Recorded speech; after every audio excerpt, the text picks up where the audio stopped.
I see myself as no more hardworking or no more talented than many of the people with whom I grew up.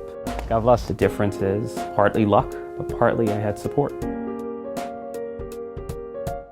I want to create a society in which people of talent in the poorest parts of our city have a fighting chance at what Maslow calls self-actualization, self-fulfillment.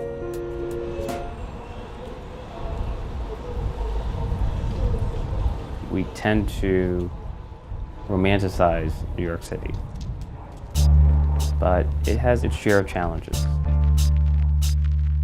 We are ground zero for urban poverty, ground zero for the affordability crisis. We know that we cannot save the world, but we have a basic confidence in our capacity as change agents. Hi, it's Israel from Councilmember Torres' office. How are you? With the exception of Rhyne, who's our elder statesman, we are millennials on a mission to tackle the challenge of urban poverty. I had a high school coach who always used to tell his Bronx students that they needed to work hard and go to college so they could get out of the Bronx. My family, my neighbors, they deserve respectable living conditions and good jobs just as much. So it was more about, helping back the community than just wanting to leave. Poverty is not an abstraction to my staff and me. Like, where did the day go? I've lived in the Bronx my whole life. And since my mom had to maneuver this system by herself, I had to go through this. And I'll follow up on the heat and hot water issue, okay? Ritchie will bump into constituents all the time. I have a question. Yes. I'm having a housing issue. Yeah. And then shoot an email to the staff hey, this constituent's having this problem. As a child, I would play in Cicerone Park. I never thought that 15 years later, right across the street from Cicerone Park, I would have a campaign office.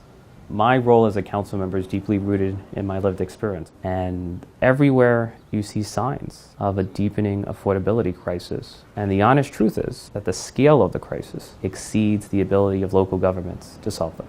We need support at the state and federal level. And we're paying the price locally for dysfunction in Washington. And to think it could get worse. But here's the danger. If you are cynical about political life and you use that as an excuse for disengaging, you're only making it worse. If you do nothing, nothing will change. How are you? Good to see you. How's everything? I've seen you too. It's possible one photo. I got people from Italy. They wanna... From Italy. Hey, let me tell you, only can say good words on this gentleman. I trust him when he run. You remember I put your picture on my window? 35 years I'm in the neighborhood. Egidius has wonderful cannolis. Oh, yeah, I can attest to it. God bless you. Arthur Avenue is one of the few resilient neighborhoods in an ever-shifting world. So Madonia Bakery dates back a century. You have Tito Brothers that dates back more than 100 years. I have to sell my district. So I'm Afro-Latino, low income. I was LGBT in the Bronx. But of all the biases that I've had to encounter, ageism is by far the leading. Look, there were people who had low expectations of me, and I thrive on low expectations. I have been underestimated at every point in my life. I have been told that I will amount to nothing, and I have exceeded those expectations. So I will gladly suffer the low expectations of all the ageist in the world. What motivates me is the possibility of progress, is that what I'm seeking is not perfection, but progress. Even amid the magnitude of these challenges, I as an elected official can have some impact in moving the ball forward and making progress and improving people's lives.